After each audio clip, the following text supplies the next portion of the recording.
नहीं होते तो आधी दुनिया रहने लायक नहीं रहती और धरती की पॉपुलेशन आधी हो चुकी होती, बिल्कुल थैनोस की चुटकी की तरह। ये आपको जरूर जानना चाहिए कि ये कैसे आखिर। और आईफोन में अगर 4 कैमरे होंगे तो शायद कुछ ऐसा होगा जो आपने कभी सोचा भी नहीं होगा। और साउथ कोरिया कंट्री अपने बॉर्डर पे यानी दूसरे देश के सामने नॉर्थ कोरिया वाले जगह पे बड़े बड़े लाउड स्पीकर लगाकर अपने देश का गाना क्यों बजा रहा है? ये किस टाइप का रिवेंज है भाई? और क्या आपने कोई ऐसा एक्चुअल शहर देखा है जिसमें लोगों को एसी या कूलर लगाने की जरूरत ही नहीं पड़ती, क्योंकि पूरा शहर ही एक जायंट एयर कंडीशनिंग सिस्टम से कवर्ड है। ऐसे ही कई इंटरेस्टिंग बातों को आज आप इस वीडियो में जानोगे। वैसे अगर आपने पहले से ही चैनल को सब्सक्राइब किया, आपने कभी कोई ऐसा लैपटॉप देखा है जिसमें कोई स्क्रीन ही ना हो? जब लैपटॉप कहते हैं तो स्क्रीन तो सबसे पहले मन में आता है ना। लैपटॉप खरीदते टाइम हम ये देखते हैं कि स्क्रीन HD है कि नहीं, 4K है कि नहीं, GTA चल जाएगा या नहीं। लेकिन आपको इसका अंदाजा होना चाहिए कि जैसे जैसे टेक्नोलॉजी बढ़ती है, जो चीजें हमारे लिए कंफर्टेबल होती है वो चीजें आने लगती है विद टाइम। और मैं अगर आपसे अभी ऐसा कहूं कि भविष्य में आने वाले लैपटॉप्स में स्क्रीन नहीं रहेगा तो आपको शायद लगे क्या ऐसा थोड़ी होगा, पर टेक्नोलॉजी एक्सपर्ट्स के हिसाब से इस चीज की शुरुआत हो चुकी है। लैपटॉप के अपग्रेड कैटेगरी को स्पेस टॉप कहते हैं, स्पेस टॉप।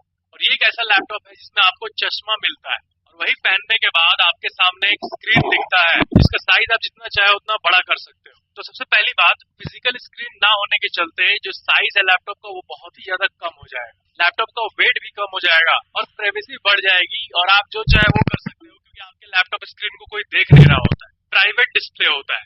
तो हाँ, प्रेजेंट में स्क्रीन लैपटॉप चल रहे हैं और भविष्य में आएंगे screen less laptop. Fact number 12, अपने हाइपोथेसिस वर्ड के बारे में तो सुना ही होगा। कोई भी साइंटिफिक बात जब तक प्रूव ना हो जाए उसके पहले उसको हाइपोथेसिस कहा जाता है। इसका मतलब ऐसी बातें जिसका कोई प्रूफ नहीं है। जैसे क्वांटम मैकेनिक्स के अंदर भी ऐसी कई बातें हैं जिसका कोई मैथमेटिकल प्रूफ है नहीं फिलहाल, और उसे ही हाइपोथेसिस कहते हैं। तो एफ शेरोड रोलैंड और मारियो जे मोलिना, ये दोनों 1974 में एक बात हाइपोथेसाइज किए थे कि मैथमेटिकल कैलकुलेशंस के हिसाब से धरती के ऊपर जो ओजोन लेयर है उसमें छेद है और ये छेद बढ़ते जा रहा है दिन ब दिन। और उसके बाद पॉल जे क्रुटसेन नाम के एक वैज्ञानिक ने भी ये फाइंड किया कि हवा में मौजूद नाइट्रोजन ऑक्साइड्स ओजोन लेयर को खत्म कर देंगे। जब ये बात शुरू में बताई गई तब उतना कोई सीरियस लिया नहीं इसको, लेकिन ओवर टाइम वक्त के साथ जैसे जैसे टेक्नोलॉजी बढ़ी तो पता चला कि एक्चुअल में ओजोन लेयर में एक बड़ा सा छेद था उस टाइम। और जब ये बात पता चली और ये बात प्रूव हो गई तब इन तीनों को नोबेल प्राइज मिला, नोबेल प्राइज इन केमिस्ट्री 1995 में। यानी करोड़ों लोगों में किसी ने ये फाइंड नहीं किया था और किसी ने सीरियसली नहीं लिया था कि ऐसा भी कुछ हो रहा है, ओजोन लेयर डिप्लीट हो रहा है। लेकिन इन्हीं के चलते अवेयरनेस जागी और साल 1987 में इस दुनिया के बहुत सारे कंट्रीज ने मिलकर कई प्रोटोकॉल्स को साइन किया कि हमें ये गैसेस रिलीज नहीं करना है, और उसके बाद ही ओजोन लेयर फुल्ली रिकवर कर गया नेचुरली। और अगर ये नहीं होता तो आज ओजोन लेयर का जो छेद है वो बहुत बड़ा हो चुका होता। और धरती में तो अभी आप 45 डिग्री, 50 डिग्री, 55 डिग्री ये सब सुन रहे हो, लेकिन अगर ये तीनों नहीं होते तो आपको 60 से 70 डिग्री कई जगहों पर देखने मिलता। तो ये बहुत ही अजीब बात है कि करोड़ों में से 2-3 लोग ही ऐसे होते हैं जो किसी चीज को लेकर डिटरमाइंड होते हैं और उससे दुनिया बच जाती है। यानी इस दुनिया के 0.0000 बाकी 99.999999% लोगों का केयर कर रहे हैं। That's गजब। फैक्ट नंबर 11, साल 2024 ट्रू बैलेंस दे रहा है आपको 50,000 रुपए। ऐसा लगता है कि कोई मूवी की स्क्रिप्ट है। नॉर्थ कोरिया जो देश है उसके मिलिट्री वाले हॉट एयर बैलून्स द्वारा कचरा को टांग कर अपने राइवल कंट्री साउथ कोरिया में भेज रहे हैं। तो फिर क्या हुआ कि साउथ कोरिया ने कहा कि हम भी कम नहीं है, और साउथ कोरिया ने पहले वार्निंग दिया कि आप ट्रैश बैलून्स ना भेजो, यानी कचरों वाला बैलून ना भेजो। और जब ये नहीं किया गया और जब नॉर्थ कोरिया वाले नहीं रुके तो साउथ कोरिया वाले बॉर्डर पे बहुत सारे स्पीकर्स को लगाए और अपने जो फेमस आर्टिस्ट हैं उनका गाना बजाने लगे। और वो लाउड स्पीकर्स कोई आम लाउड स्पीकर्स नहीं है, वो इतना तेज साउंड निकालते हैं कि वो 50-60 किलोमीटर दूर तक भी सुनाई देता है। और नॉर्थ कोरिया में कई साउथ कोरिया के गाने बैंड भी है और जो बैंड है वही गाने को ये लोग बजा रहे हैं। ऐसी मूवी की तरह लड़ाई तो पहली बार किसी देश के बीच में हो रही है। फैक्ट नंबर 10, आपने ऐसे न्यूज को जरूर देखा होगा कि कार ओनर्स को 26,000 का चालान कट गया, 20,000 का चालान कट गया। तो ऐसा क्यों होता है? जैसे ये 26,000 का चालान सनरूफ के लिए कटा था। अब लोग कहेंगे कि हम गाड़ी खरीदते हैं इतने मेहनत से, उसमें सनरूफ है ये इंश्योर करते हैं, और सनरूफ से अगर सर बाहर निकाल ही नहीं सकते हैं तो फायदा क्या सनरूफ का, है ना? ये बात तो सेंस बनाती है, लेकिन अथॉरिटीज की भी बात सेंस बनाती है। वो ये है कि सनरूफ एक्चुअली में फोटोग्राफी के लिए होता है कि आप फोटोज क्लिक करो या फिर किसी मीडिया या फिर किसी वीडियो में यूज करो कार को एक जगह रख के। बट बट रनिंग कार में सनरूफ से चेहरा निकाल के खड़ा रहना ये डेंजरस हो सकता है, क्योंकि बाहर रोड पे क्या क्या उड़ रहा है, कौन कौन से मेटल पार्टिकल्स उड़ रहे हैं, कौन कौन से शीशे वाले पार्टिकल्स उड़ रहे हैं, वो आपको नहीं पता। वो अचानक से आपके आंखों में घुस गया तो फिर इंसान भी स्वर्ग लोक या नरक लोक में घुस जाएगा। तो इसलिए इंडिया में कई स्टेट्स पे ये लॉ है कि रनिंग कार में सनरूफ का यूज नहीं करना है। फैक्ट नंबर 9, आपको पता है धरती पे जिस तरह पूरा एक दिन होता है, एक दिन क्या होता है, धरती अपने आप में एक चक्कर लगा दी तो उसे वन डे कहते हैं, DAY डे। लेकिन जब भी आप भविष्य में मंगल ग्रह पे यानी मार्स पे जाओगे तो वहाँ पर डे गलती से भी मत बोल देना कि अरे मार्स पे एक दिन बिता लिया, वन डे मारूंगा आपको। मार्स पे जो दिन होता है उसे सोल कहते हैं, SOL। और आपको पता है भविष्य में जो लोग मार्स पे रहेंगे उनके लिए एक साल 365 दिन नहीं रहेगा, उनके एक साल में टोटल 365 के बदले 687 दिन रहेगा, अगर धरती के दिन से कंपेयर करें तो, जो कि ऑलमोस्ट डबल है। यानी उनके में जनवरी, फरवरी, मार्च, अप्रैल, मई, जून, जुलाई, अगस्त, सितंबर, अक्टूबर, नवंबर, दिसंबर के बाद मे बी जनवरी, फरवरी और 12 महीने रहेंगे। दिसंबर के बाद दिसंबर, अक्टूबर, नवंबर, ऐसा कुछ निकालना पड़ेगा। ऑलमोस्ट 22 से 24 महीने रहेंगे एक साल। फैक्ट नंबर 8, कई लोग जब ज्वेलरी स्टोर में जाते हैं तो वो सोचते हैं कि डायमंड लेना सही है कि नहीं। आप अपने पेरेंट्स से, मम्मी से, पापा से एक बार पूछना कि जब भी हम ज्वेलरी लेते हैं, गहना लेते हैं, तो सोना तो लेते हैं, और हमें पता है कि सोना एक सेफ एसेट है। सोना का जो प्राइस है वो हर साल बढ़ते रहता है, और ऐसा बहुत कम ही देखा गया है कि सोना का प्राइस क्रैश किया हो, और इसलिए सोने को इन्फ्लेशन हेज भी कहा जाता है। वो तो ठीक है, लेकिन क्या डायमंड का भी प्राइस बढ़ता है? और जहाँ तक चांदी की बात है तो उसकी भी प्राइस सालों दर साल बढ़ते रहती है। तो इसका आंसर है हाँ, डायमंड का प्राइस बढ़ता है, लेकिन वो उस रेट से नहीं बढ़ता है जिस रेट से सोना और चांदी बढ़ता है। पहले तो प्राइस देखने में बड़ा मजा आता है। अभी के समय में 1 केजी चांदी की कीमत है लगभग 80,000 रुपए, 1 केजी गोल्ड की कीमत है लगभग 60 लाख रुपए, और 1 केजी प्योर डायमंड की कीमत है 250 करोड़ रुपए। और इसकी प्राइस एप्रिसिएशन की बात करें तो गोल्ड 9% पर ईयर का CAGR देता है। अगर हिस्टोरिकल डेटा देखें तो सिल्वर 7% का CAGR दिया है, ये CAGR ग्रोथ रेट को कहते हैं, और डायमंड 5% के आसपास दिया है। इसका मतलब ये हुआ कि ये तो बैंक FD से भी कम दे रहा है। यानी इन्वेस्टमेंट की बात करें तो डायमंड में इन्वेस्ट करना ये उतना सेंस नहीं बना रहा है, यानी गोल्ड अभी भी दुनिया का राजा है। फैक्ट नंबर 7, कई लोग ये सवाल पूछे हैं कि फैक्ट किस टेम्परेचर तक पहुंचने के बाद AC काम करना बंद कर देता है। जैसे कि हम सुनते हैं कि आने वाले समय में 60 डिग्री पार होगा, 65 डिग्री पार होगा, तो क्या ऐसी कंडीशंस में AC काम करेंगे? तो ये आपको सुनने में बहुत अजीब लगेगा, लेकिन अभी के समय के जो AC है वो हाईएस्ट 55 से 60 डिग्री तक ही काम करने के लिए बने हैं, क्योंकि वर्ल्ड एवरेज टेम्परेचर इससे ऊपर कभी भी नहीं गया है, और कई AC 50 डिग्री पार होने के बाद ठीक से कूलिंग नहीं कर पाते, और जो सबसे अच्छे कंपनीज वाले AC होते हैं वो 55 तक पहुंच पाते हैं, पर 56 डिग्री और 57 डिग्री के बाद AC काम करना बंद कर देता है, जब तक कि वो नासा के लेवल का AC ना हो।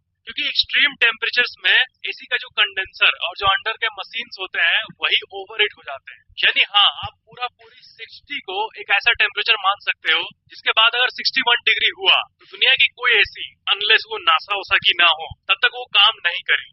फैक्ट नंबर 6, ये एक बहुत ही इंटरेस्टिंग फैक्ट। साल 1960 में डेविड लैटिमर, इन्होंने एक आर्टिफिशियल गार्डन बनाने का ट्राई किया था एक ग्लास के अंदर तरह से, ताकि बाहर की हवा ना घुस पाए, और वो इस बात को प्रूव करेंगे कि एक एनवायरनमेंट अपने में ही सेल्फ सस्टेन कर सकता है। यानी जो अंदर की दुनिया है इसी के अंदर क्लाउड्स बनेंगी, मॉइस्चर होगा, वेपर बनेगा, प्लांट ग्रो होगा, एक perfectly balanced self sufficient ecosystem बनाने की कोशिश की गई। और आप यकीन नहीं करोगे, 1960 में इसको बनाया गया और 12 साल बाद 1972 में इसमें एक बार पानी डाला गया, फ्रेश पानी, और उसके बाद से लेकर आज तक ऑलमोस्ट 50 साल बाद भी ये वैसा ही का वैसे ही पड़ा हुआ है, और प्लांट अभी भी फ्रेश है, 60 साल तक फ्रेश।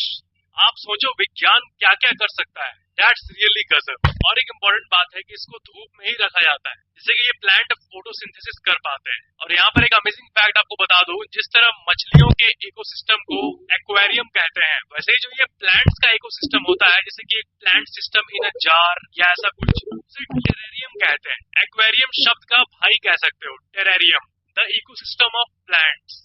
फैक्ट नंबर 5, आपने साइकिल तो देखा ही होगा, बचपन में चलाया भी होगा। साइकिल का एक्चुअली में पूरा नाम है बाईसाइकिल, क्योंकि इसमें 2 चक्के होते हैं, इसलिए बाईसाइकिल। पर आपने ऐसे भी साइकिल्स देखे होंगे जिसमें कि 4 चक्के होते हैं। बच्चों की कई साइकिल्स बैलेंस करने के लिए 4 चक्कों के साथ आते हैं, और बड़ों के भी कई साइकिल्स 4 चक्के के साथ आते हैं। लेकिन जो अभी हमने वर्डिंग्स यूज किया वो गलत यूज किया, क्योंकि 4 चक्के वाला ये वाहन न साइकिल होता है न बाईसाइकिल होता है, बल्कि ये क्वाड साइकिल होता है। फैक्ट नंबर 4, आपने ऐसे न्यूज को जरूर देखा होगा कि जस्ट फॉर फन बच्चे ने दिल्ली एयरपोर्ट में ईमेल किया। तो देखो ऐसे केसेस बहुत बढ़ रहे हैं जहां पर किसी भी पब्लिक प्लेस का जो ऑफिशियल ईमेल आईडी होता है पब्लिक के लिए, ताकि पब्लिक कुछ मेल भेज सके, कुछ सजेशन भेज सके, उस ईमेल आईडी में लोग वीपीएन वगैरह का यूज करके ईमेल कर देते हैं कि आपके यहाँ पर हम ये लगा देंगे, वहां पर ये फिट कर देंगे, फट जाएगा आपका जगह। तो ऐसा कुछ कोई ईमेल करता है तो इवेंचुअली ट्रैक डाउन हो ही जाते हैं और पता चलता है कि कोई टीनेजर था जो कि मस्ती मस्ती में दिल्ली एयरपोर्ट को ईमेल कर दिया और फिर बच्चों वाले जेल में इन्हें ले जाया जाता है। तो असल में ये बहुत बड़ी बात है और ऐसा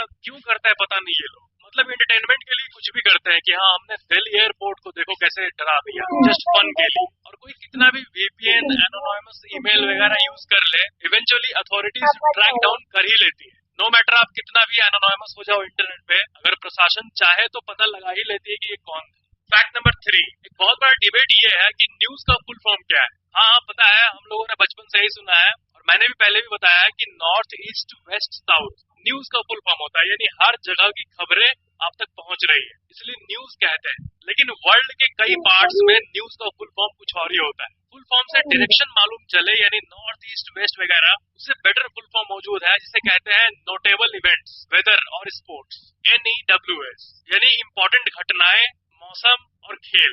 फैक्ट नंबर 2, कई लोग ये सोचते हैं कि इस दुनिया की जो सबसे बड़ी टेक्नोलॉजी कंपनी है एप्पल, उसके जो फोन्स आते हैं जिसके लिए पूरी दुनिया पागल रहती है, उसने आज तक हाईएस्ट 3 कैमरास वाला फोन निकाला है। तो क्या ऐसा है कि वो 3 से ज्यादा कैमरा नहीं दे सकती? जहां बाकी कंपनीज 4 कैमरा 5 कैमरा तक भी पहुंच गई है, तो सबसे बड़ी वाली कंपनी क्यों ऐसा नहीं कर रही है? उसने क्यों अपने आप को रोक के रखा है? तो इसके जो कारण है वो बहुत ही इंटरेस्टिंग है। देखो सबसे पहली बात, किसी भी कैमरा एंथुसियास्ट के लिए अगर 3 चीजें मिल जाए तो कैमरा संपूर्ण हो जाता है। जैसे कैमरा में जो 1x होता है नॉर्मल कैमरा, वो होता है वाइड लेंस। जो 0.5x होता है कैमरा में, वो अल्ट्रा वाइड लेंस होता है जो कि और वाइड एरिया को कैप्चर करता है। और जो 2x होता है जूम, वो होता है टेलीफोटो। और यही 3 लेंसेज आईफोन्स के 3 कैमरा में मौजूद है। और नाइट मोड वगैरह में फोटो लेने पर तो तीनों कैमराज साइमल्टेनियसली यूज होता है। तो इसका मतलब वाइड, अल्ट्रा वाइड और टेलीफोटो लेंस को छोड़ के और